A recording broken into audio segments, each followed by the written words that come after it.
Welcome, everyone. It's a real pleasure to be moderating this panel with such a great group of speakers. So before we kick it off, let me just share with you some high-level observation to frame the discussion at hand. As you heard throughout the morning, on the one hand, we have a daunting challenge in terms of the net zero transition. Some of the figures that we heard were 4.5 trillion per annum, according to Megan, as well as if you overlay the Sustainable Development Goal agenda, that obviously starts becoming even bigger.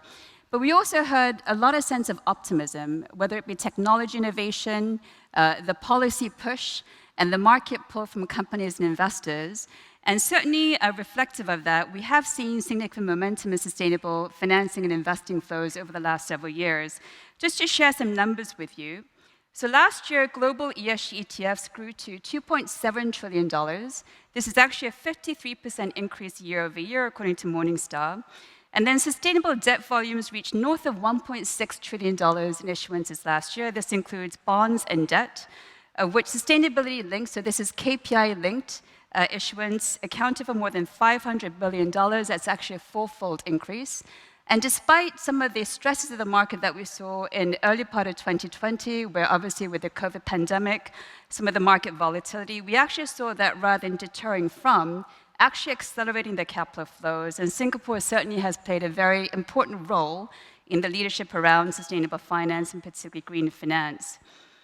Now, this year, the volumes have been down, given, again, the geopolitical market volatility. But I think it's fair to say that the fixed income flows around sustainability has actually been much more resilient than the broader market. And that's a glass half full picture. Let me come to the glass half empty, which is on the social side of the equation. Despite an uptick in social bond issuances during the height of the pandemic, that volume has actually started to trail down. And relative to the green bond issuance, it's only about 15% of the overall pie. And on the sustainability linked loans and bonds, 2/3 of that relates to environmental metrics and performance, not social. And this is, of course, happening in an environment where, with the unfortunate Ukraine crisis, we are seeing not only the energy security and the affordability challenge, but the growing food security challenge, as well as inflationary pressures. And unfortunately, this disproportionately impacts emerging markets and those who are the most vulnerable.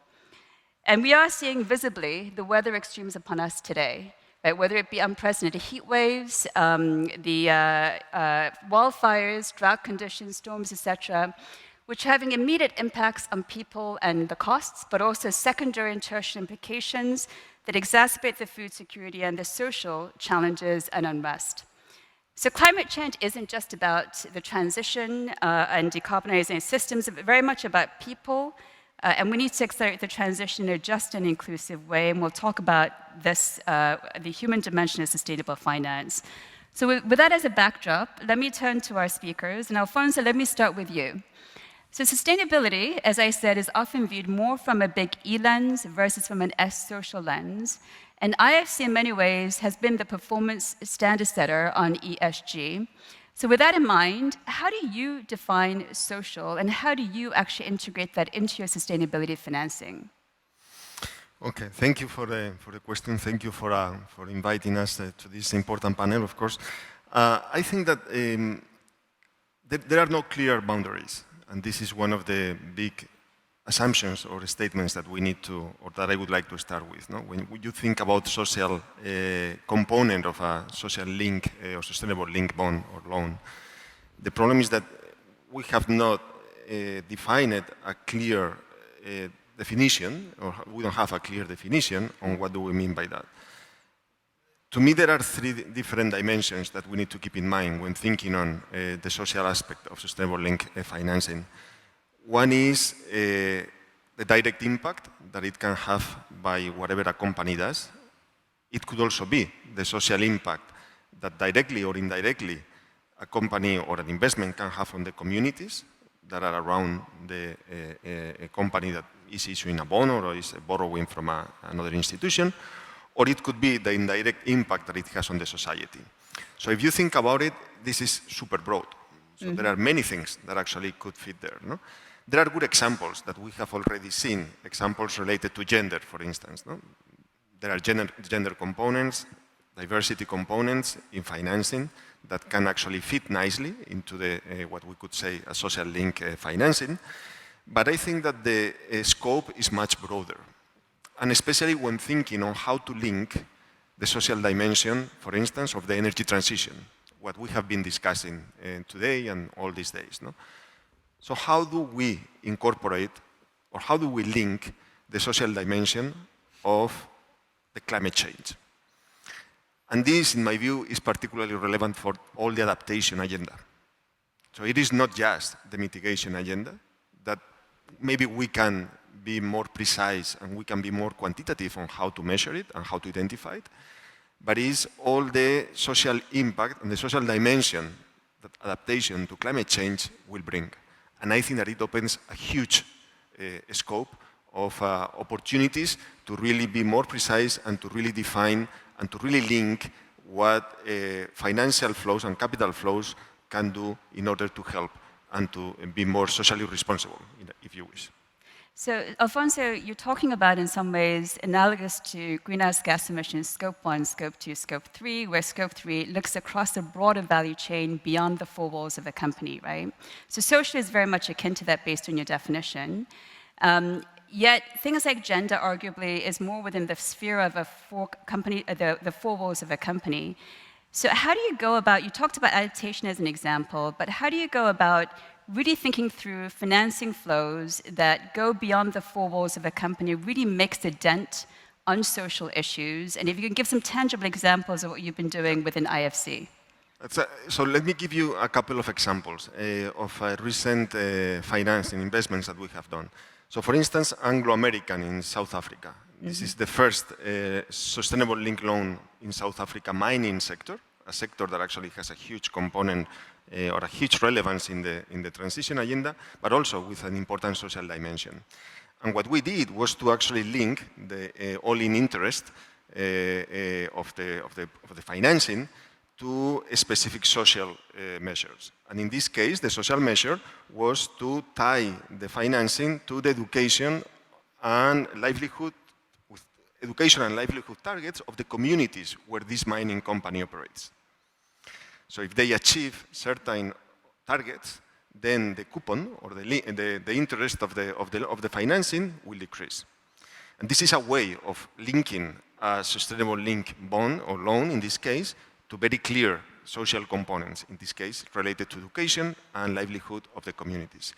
Another example is in the Izmir city in Turkey. We did a sustainable link loan as well, related to water sanitation and water infrastructure. And what we did was also to link the financing to the hiring of female workers, in this case, female employees, in those categories that were clearly underrepresented, the female. And it was also linked to the financing and the component or the structure of the financing that we provided to the city of Izmir. So these are just two examples to give you a sense on how we can actually use sustainable link finance or loans, in this case, bringing social dimension that can be very different, that will be very different depending on the country, depending on the sector, depending on the specific target that we have, but that can have a huge social impact in our view. Yeah, we'll come back to how do you go about measuring for some of those things in a minute, but let me turn to you, Rajeev. So an increasing number of financial institutions in the private sector have been setting net zero targets, and SMBC is one of those that set it across both your loans as well as your investment portfolios. How are banks like yourself in achieving that net zero kind of pathway and helping your clients get there? Because ultimately you obviously are a function of your clients and what you underwrite. Take into account the social considerations, given that in our conversation previously, we talked about some of the inevitable trade-offs entail because there are distributional consequences to it, and also workforce transition type issues. So how do you think about the social dimension in the context of the net zero transition? Yeah, thank you, Kyung-Ah. Again, SMBC has the benefit of having a 400-year history of two large institutions, Sumitomo family and the Mitsui family. So when we think about the world in any sense, it's always thinking into generations and the future generations. Yeah. Again, we were an early signatory to the Equator Principle, which was set up on the back of the IFC ENS standards. So right from 2005, when we were working on any type of transaction, project financing, or infrastructure finance, the environment as well as the social aspect was always important. And I would say the social aspect was both the negative impact and also the positive impact. The negative impact would be the impact on the community, whether there's any displacement of people, or whether the positive impact would be how would that project create livelihoods for the people in that area. So again, taking that forward now, obviously SMBC is also a signatory to the GFANCs, as was highlighted by Mark Carney earlier today. We've also basically highlighted that we are moving towards a net zero for Scope 1 and Scope 2 by 2030, and obviously Scope 3 by 2050. Now, the question is, how do we incorporate the social element into our discussions? Again, as a bank, we can probably play it in two different ways. One is on any specific transaction we work on, we basically make sure that there is a positive impact on the social, as I said before. But the second is, how do we use our own network to create the positive social impact? Again, in this sense, for example, we worked with JICA, which is from Japan, a Japanese agency, which is very strong in the ODA framework. They have worked with a number of governmental agencies in the past. So SMBC and JICA has set up a SMBC-JICA joint sustainability framework. And we sort of set this up where we can bring in the best skills of JICA on the ODA capabilities, so understanding the social impact as well as the impact on the financials of the government, while SMBC brought a commercial mindset to this program. And one of the examples of this program is we worked with Akleda Bank in Cambodia, which is actually quite a large bank, but the origin of Akleda Bank was essentially as an NGO supporting the livelihoods of the villagers. And this sort of financing which we arranged through Akleda Bank was ultimately to provide support to the agriculture community. In Cambodia, 20% of the GDP is from agriculture and 30% of the employment is from agriculture. But access to finance to the agriculture sector is quite constrained.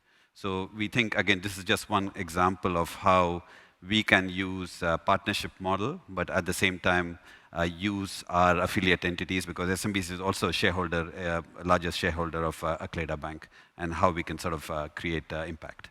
Great. So it's a great example. You provide actually two different examples of the partnerships that we need, right, in terms of partnering with public sector, in terms of creating the framework, and then working with a local bank in terms of really being able to help intermediate the capital flows to the local level. When you reflect upon what you're seeing in the market, what other public-private partnerships, and/or types of financial instruments do we need to really scale further, given we talked about the challenges around the scalability for social?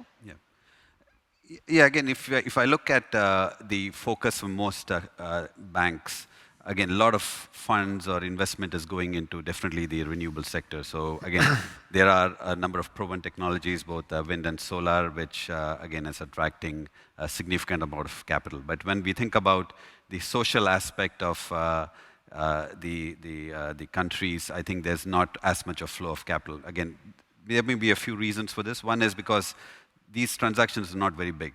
These transactions are subscale. And secondly, the commercial viability of these projects may not be determined just purely based on commercial financing. And again, that's where we see an opportunity to sort of collaborate with partners. And partnership in this case would be much wider than just working between MDBs and a commercial bank. I think one of the examples of this being built to scale is blended finance.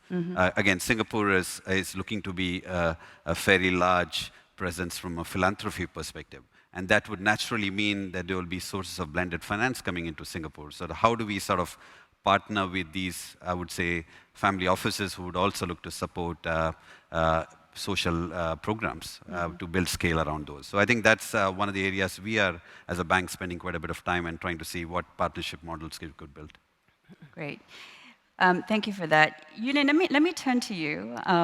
So PwC and you by training as an accountant, in many ways at the forefront of the push towards trying to standardize the alphabet soup of ESG and put some taxonomies and disclosure. The earlier panel talked about some of the importance of disclosure and transparency. And I think even on E, sometimes it's quite challenging, but yet things like greenhouse gas emissions, it's a global metric. When it comes to S, it's multifaceted, but also highly nuanced, right? And Alfonso talked about the different dimensions of S impact as well. So from your purview, how do we actually think about boiling S down to something that becomes more measurable and disclosable? Well, Kyung-Ah, I think you mentioned about the alphabet soup, but I would say that the alphabet soup is soon becoming an ABC soup. ABC soup is a very Singaporean kind of soup here. And the reason why I say that is because there has been a lot of effort in terms of coming together of standards, right? And you see that with the International Sustainability Standards Board, SASB coming in, leveraging the TCFD as well. So I think that's great. And I do actually think and agree with Alfonso that there is a little bit more nuance or complexity when it comes to the social part, but I'm not saying that nothing is being done, that there's lots of things that are happening there as well. Okay, so if you think about the metrics that has been issued by standard setters, and very, very strong standard setters like the SASB, the GRI, and there was feedback over the past couple of years like that this is pretty confusing. And with that, platforms like the World Economic Forum, IBC metrics, they came together and said that, what is it, are the core metrics, right, that are non-negotiable, okay? So if you see the environmental side, you see that those are some non-negotiable type of metrics, but you can also see in the social side as well that there are some non-negotiable metrics as well, very common metrics. And in Singapore, we are adopting some of that too. The SGX, they've got their, 27, ESG common metrics as well. But I love what you said about that's a little bit nuanced. It is true, and as we were talking just now, Kyung-Ah, I was thinking about social issues. Whilst you say that there are some non-negotiables, it really depends on where you operate as well. Mm-hmm. Singapore has different social issues than, say, Indonesia, right? And I think a good framework to actually look at what could be the social issues are also the Sustainable Development Goals, mm-hmm. right? And the Sustainable Development Goals, I think, give you a lot of data around what are social issues in Singapore, what are social issues in Indonesia, in India, etc. So we should leverage, some of that frameworks. But I wanted to make a point around interconnectedness as well, and something that we also talked about. I would say that climate change is not distinct from social issues, and I do think that as we think about climate change, and I know that this conference is very much focused on decarbonization, but I'm very, very happy that this platform is discussing about the social issues as well. I mean, a case in point, right? I know this is pre-pandemic, but the ILO had actually shared, that actually because of climate change, just only by near term in 2030. 2% of hours would be lost just because of inefficiency arising from climate change. And I'm sure that this will be disproportionate for certain segments of our society as well. The other thing that I think is we do need to take note of as well, just now we had Mark Carney, and I think the TCFD, the Task Force for Climate-Related Financial Disclosures, is a really good framework. But I would say that after looking at transitional and physical risks, looking at the physical risks in the first order impact, I think you need to go beyond that, because when you think about what could be the impacts arising from, as you said just now, flash floods, heat waves, right? This actually impacts, the social side of individuals as well. What does that actually mean for health and safety, for example, in the construction? What does that actually mean for insurance as well in terms of liability? So I would say that it's not a straightforward issue in relation to social as well, and we need to make sure that we continue to join the dots in this. Yeah. Okay, great. So I'm going to push you a little bit on this, because TCFD in many ways has become the standard setter. It's becoming more mandatory in certain countries, and certainly in the voluntary market there's been significant adoption of TCFD. But it is still very much focused on the financial materiality, for a company, the outside-in impact, and really largely with an investor lens. And again, we talked about the dimensions of social, where it's not just within the materiality of the four walls of a company, but how do you think about the impacts of inside out, right? So can you talk about what you're seeing from your front row seat in terms of that inside out component of thinking through ESG, and particularly the S dimension of this? Yeah, I think that's a great question. I think it's on many of our minds as well. Some call it double materiality as well. You know, many of the standards at the moment, metrics are very focused on what does it mean for, you know, enterprise value, right? But there's also other thinking that outside of these few things, and of course climate is something which is prioritized because it does impact the value of an organization, right? There's more clarity on that. But I think there is, you know, more thinking around that, you know, given the intersections and convergence of climate change, societal expectations, COVID-19, for example, which has in certain areas caused economic scarring. With all this type of priorities, actually, you know, we are shifting away from, you know, what's your license to operate, really? And, you know, on a long-term basis, I think, you know, not considering our impacts on social and environment, you know, perhaps will also, on a long-term basis, impact the value of an organization as well and the license to operate. Yeah, so we do have to take into account the inside-out implications, because ultimately that's going to come back to the social license to operate and ultimately the resiliency of companies is, I think, but it's not wrong to actually prioritize certain, you know, priorities first, like climate. I think we'll get there. Yeah. Okay, great. So Alfonso, let me come back to you, and I want to ask this question around what is the role of global institutions like IFC, right? Because in many ways, you prime the pump, albeit you're more focused among the various, you know, multilateral development banks on facilitating private, you know, sector, but you are, you know, priming the pump in many ways for, you know, broader scalability and blended finance and catalyzing, right? So in that regard, when you think about the social agenda at hand, and again, I think it's very clear it's inextricably linked to the net zero challenge as well, what do you view as a role of a global institution like IFC in this space? Okay, so there, I would say, I would categorize in three different dimensions. No? Yeah. One is what we call thought leadership or investment principles. You know, IFC, for instance, is the chair of the ICPMA, International Capital Markets Association, Executive Committee of the Green, Social and Sustainability Link Bond Principles. And by that, what we are trying is to really help on creating taxonomies, standards to classify or at least to identify links that comply with certain characteristics. No? So this is one specific piece. I think that this is very much linked to the second part of the second activity that we can do, which is financing directly. No? And on the financing, I would like to highlight three different dimensions. One is helping corporates or helping projects to be bankable. And here, I think that there is, especially in developing countries, there is a lot of work that needs to be done. I mean, when we think on social linked bonds, or we think sustainable linked bonds, or we think about green bonds, we normally think from, especially the international community, from a developed world way of operating, right? We assume that actually clients have the tools, have the mechanisms, have the processes to actually identify the use of proceeds, for instance, to monitor the performance, the use, etc. No? That's not always the case. And there is not always the case that we can identify assets that actually comply with the characteristics that we have. So there is a role that IFC, as part of the World Bank Group, has to play. You know?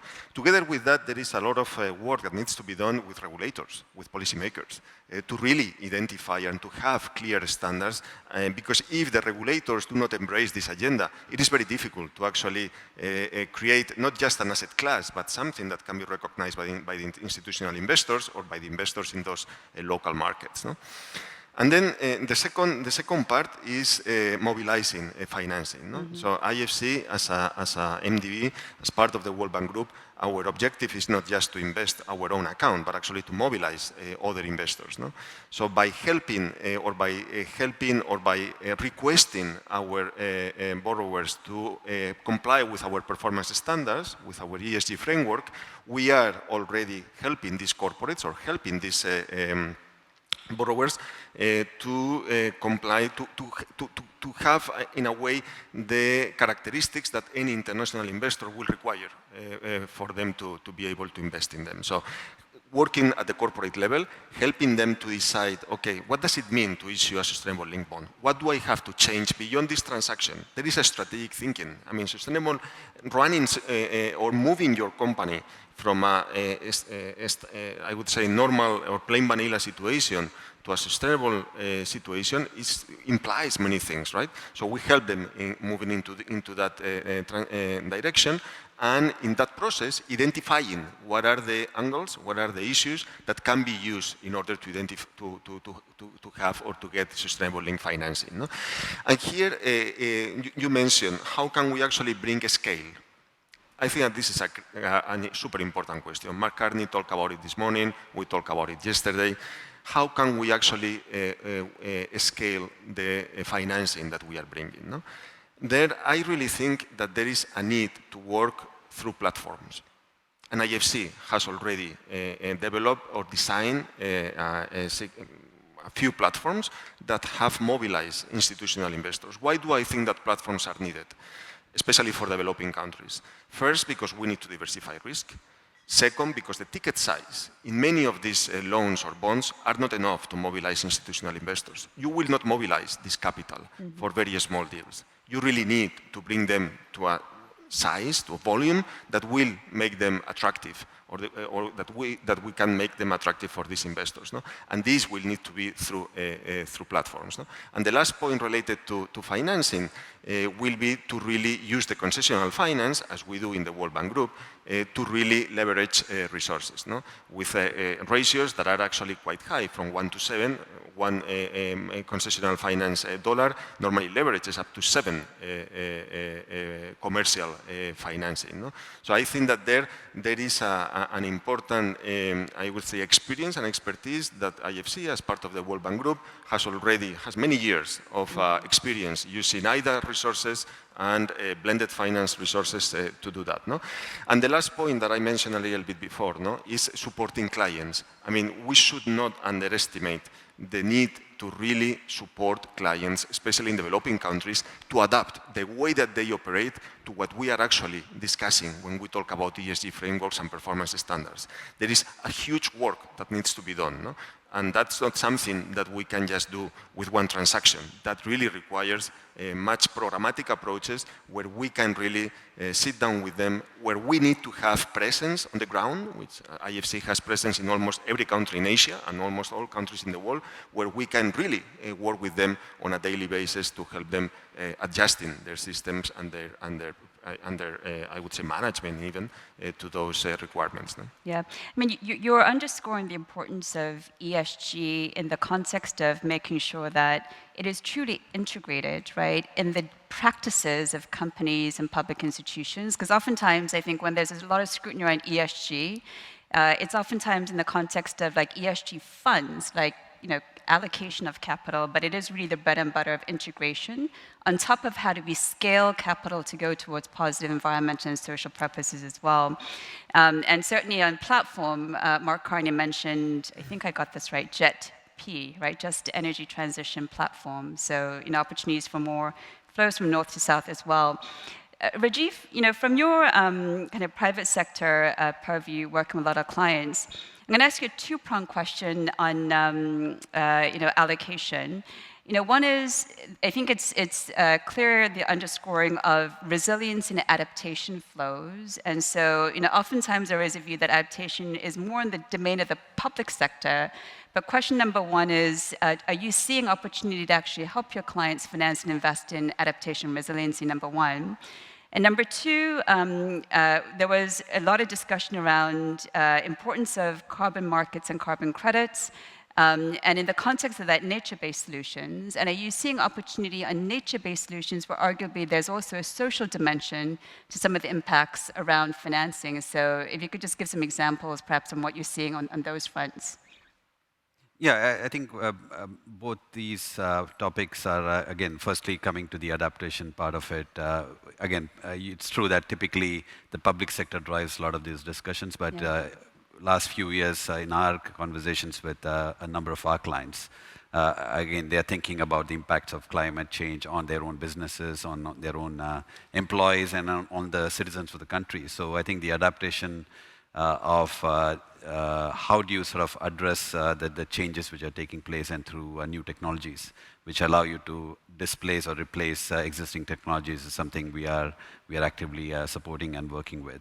I can't specifically give just one example, but again, in markets like Indonesia, for example, we are a large local bank in addition to supporting clients globally. So when we talk to clients there, again, obviously there are industries such as the coal sector, the palm oil sector, which are big, obviously, challenges for all of us in terms of how to accelerate the decarbonization of these sectors. But at the same time, the social aspect of this, these are the biggest employers in those countries. So how do we sort of work with our clients to sort of accelerate not just the decarbonization, but provide access to new types of employment.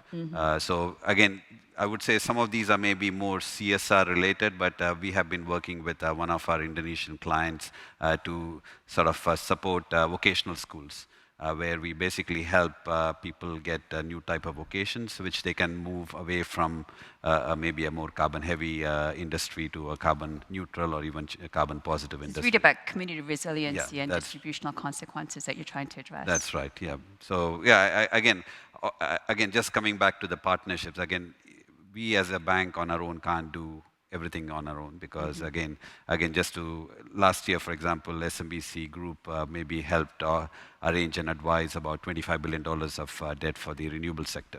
But again, maybe a portion of that sits on our balance sheet. But as we've heard today and last couple of days, the amounts required are like multifold of that, right? And so one of the other challenges we are trying to address is how to build scale within our own platform because, again, we have about 200 people globally working on renewable transactions. But typically, there's not enough scale to do the smaller transactions. So typically, majority of our teams get focused on the 100 megawatt, 500 megawatt, or 1,000 megawatt type of transactions, while the 5, 10, 20 megawatt transactions, which I think are very important from a distributed power perspective, don't get access to funding. So for example, through a fintech platform, which was sort of incubated during the FinTech Festival in Singapore last year, we are working with this entity called, it's called Project Banyan, where basically we are trying to use AI solution to accelerate our underwriting for smaller renewable transactions. So in that sense,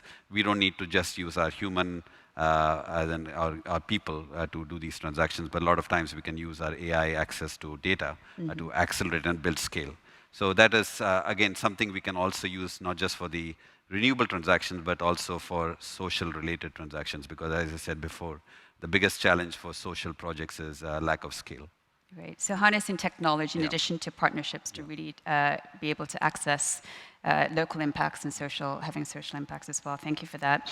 Eu-Lin, let me ask you a challenging question, which is, we talked about the linkages to ENS KPIs in the context of sustainably linked bonds and loans. Yet we know also socially is quite hard to boil it down to actually KPIs and metrics. What are you seeing in that regard in terms of KPIs for social for these types of financing instruments, number one, and related to that, there is more of an impetus to put greater teeth in management incentives for ESG as well. So what are you seeing there in terms of social KPI for management incentives? Okay, thanks, Kyung-Ah. You get the easy questions. Yeah, I mean, as I was just reflecting from the great discussions on the panel, I just thought that the social aspects, again, reiterate, is not so straightforward. And I do think that we do need a little bit more discipline and also data in terms of really getting to the crux of where is it that we can really create impact, right? And I think that, how I would describe it is that, is there a high need and low deed kind of metric, right? So it's a high need in that society, but at the moment, there are not enough deeds for that. Right, and that's where the sweet spot. Okay, whether or not it is a clean water and sanitation projects in certain parts of Indonesia, right, and Jakarta versus certain provinces will be different as well. So how is it that we can get more precise in terms of the social needs, which are high need, okay, but lower deed. And that's the sweet spot. That's the first thing. Now, I think you talked about partnerships, and just based on my own experience, how did I get to that high need web and places which are low deed? You firstly got to be able to leverage all the information that's around, data, but data is often challenging. And I find that it was actually really useful to collaborate with two segments of society. Firstly, academics, right? They have good data. They've done studies before at a very local level, right, to give you that kind of input. And the other thing is to triangulate, talking to people on the ground. So does this actually make sense? Is it true? And things change quite quickly as well. So to just get that position on that. Now, your question was around KPIs, the remuneration and okay. Well, I know it's a hot topic at the moment, and I know that many institutions are thinking about whether or not they should put in metrics or KPIs in relation to ESG and I guess executive remuneration.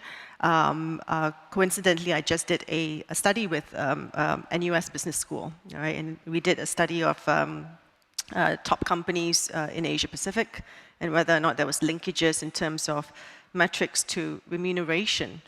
And we found that the range was either negligible or around 20%. So it's not high, right? But I guess you talked about teeth, right? So if you want to have teeth in this, want to make sure that you really create impact at that moment is not so high.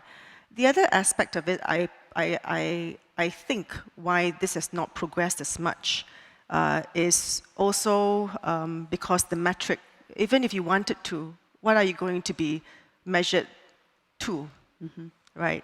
And perhaps it is easier to identify that, again, on a more corporate level. But if you have a portfolio of companies, right, you're investing in many companies, what is that overarching type of metric as well? So it's not easy, but at least we're asking the right questions. Yeah. It is a journey, right? We're all kind of learning as we go in many ways.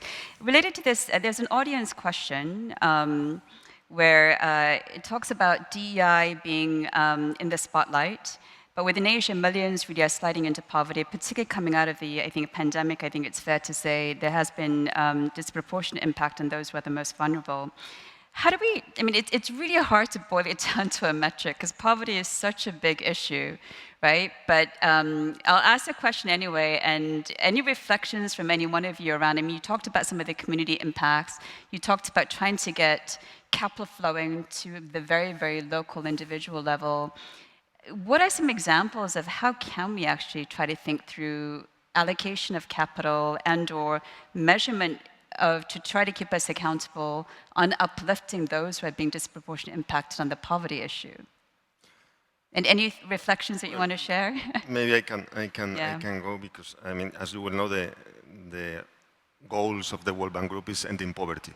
So basically, that's our objective as IFC, as part of the World Bank Group, and that's why we operate in developing countries and not in developed economies, and that's why we normally target all those sectors and segments of the population or the economy that are more vulnerable, and therefore where the additionality that IFC can bring to the market is bigger. No? So the poverty angle or sharing prosperity angle is always in our DNA and our activity. No? I'm coming back or bringing it to what the discussion that we are having today. I think that it is important to distinguish kind of two levels of the discussion. No? One is the ESG compliance. And this is where IFC has the performance standards and where we help in the economies and the private sector in these countries to comply with these standards. And these standards are already on its own a significant advance because in a way they can upgrade their situation to comply with these frameworks. No? But this is a compliance thing. The issue or the second level of the discussion is how can we define specific KPIs, specific metrics related to these standards that can actually create the right incentives and link the financing to the KPIs that you have defined. So it's kind of a second level of the discussion, and here is where the spectrum is very high, as I mentioned at the beginning. No, it's very large. We can talk about diversity, for instance, related to the question. No? Who are the sectors that has been more has been disproportionately affected by the COVID-19 crisis? Can we actually target the impact that financing in a specific corporate or specific sector can have in the communities and in those sectors that have been more impacted? Or within the employees of a company, can we actually make a difference in the way that this company is hiring in order to include the diversity, in order to include people or segments of the population that have been more impacted? Yes, we can, defining KPIs that will actually link with this objective. No? So I think that it brings a fantastic, in a way, opportunity for many corporates to really link specifically. And the diversity of opportunities or options are huge because the particularities of each country and each corporate is very different. No? But where the opportunities are. And my last point, I think that there is one component that will be extremely relevant in the coming probably years, no? Which is all related to the supply chain, which is also something that we can include into the KPIs of our financing. So not just to the corporate on itself, but actually trying to help the supply chain or the suppliers of this corporate to align themselves as well to a specific metrics or to a specific KPIs. No? And that will be particularly important in the food security problem and challenge that we are facing and that we will face even more in the coming months. No? Yeah, and certainly I've seen in the context of some of the KPIs and some of the impact funds as well, particularly the metric around access, whether it's energy access, credit access, education access as well. Exactly. But again, it is hard to boil it down purely to metrics given the nuances around this. We have a few minutes left, and so I'm going to ask you all, right, in the interest of time, when you kind of reflect on your work today and what you're seeing in the market, what is sort of one idea or an action that you want to take forward or leave with the audience in the vein of call to action? Starting with Rajeev, if I may. Yeah, again, maybe I can take the example of one of the investee companies we have in India. Actually, this was set up by Temasek called Fullerton India many years ago, and we became the large shareholder of this entity in 2021. Again, this FICC, as it's called, basically was a tier 3, tier 4 city entity, and it started off as providing support to underbanked and unbanked. And through COVID crisis in India, again, these kind of entities faced a lot of challenges. But again, one of the things they did during the last year is relaunch a program called a Solidarity Group Loan for Women Entrepreneurs. And again, it was very small. Again, you could borrow as low as $500 to maybe a bit more. But I think what it showed to us, and we have been collecting data from this kind of a lending program to see that, again, as people are starting to come out of the crisis, they're actually looking to see how they can become entrepreneurs, even with such small amounts of capital. So what I'm sort of suggesting is that we can think big, but when we start small, the impact can be significant. And so really women entrepreneurs and having them become the entrepreneurs and creating, I guess, almost like a virtuous cycle effect. So you can start small, but it has big impacts. Yeah. Thank you. I would say don't wait for the perfection in terms of standards and taxonomies and really act. I think that this is an area that we are learning by doing, that we need to continue learning by doing, that there is a huge opportunity, and what we need to do is to really reflect on how the strategy and the situation of each corporate or financial institution can be adapted to a much more sustainable framework, if you wish, or situation. No? And then identify how can I actually share my trajectory, my journey with the investors, with the financial sector, identifying specific KPIs by which I actually show that I am committed to achieve this goal. No? So the space is huge. And what I really think is that this is a mindset revolution in a way. It's not just a KPI for a specific transaction. It's much broader than that. No? Only if we go that way, we will be successful in really making this sustainable, the sustainability-linked bonds sustainable as well, no? And we will create an asset class. I mean, IFC, we have issued more than 20 social bonds during the last months. No? And what we do is precisely target, as Rajeev was mentioning, for instance, women entrepreneurs, or health issues in some specific countries, or those that are more vulnerable, so financing to those that are more vulnerable in some specific regions in countries. So there are many dimensions, either through financial institutions, through corporates, through cities, through many different borrowers that we might think. No? But again, I think it's a mindset. This is what we really need to think to change, and how we can incorporate, how can we identify KPIs that can align our strategy to a much more sustainable world. Great, thank you. It's really about the intention and ambition as well, and Exactly. just keep going as well. Eu-Lin?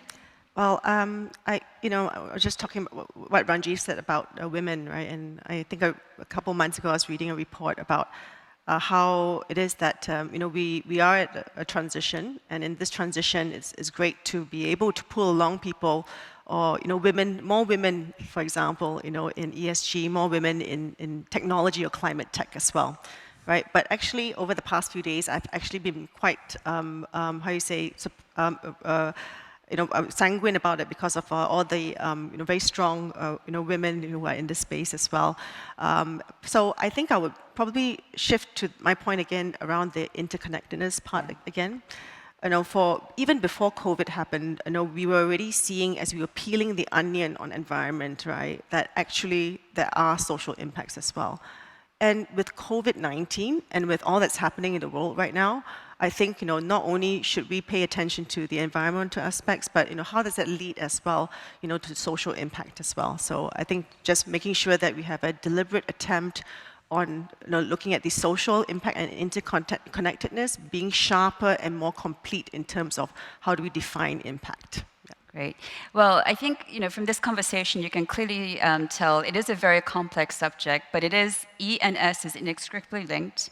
We have to be intentional, ambitious, and through these types of public-private partnerships and innovative way of thinking about how do we actually channel capital to the right places, we can certainly, I think, rise to the challenge. And to your point, let's not make perfect be the enemy of the good. There'll be scrutiny along the way, but we need to learn, we need to innovate, and we certainly need to lean in. So with that, please join me in thanking the panelists, and thank you for staying for the discussion.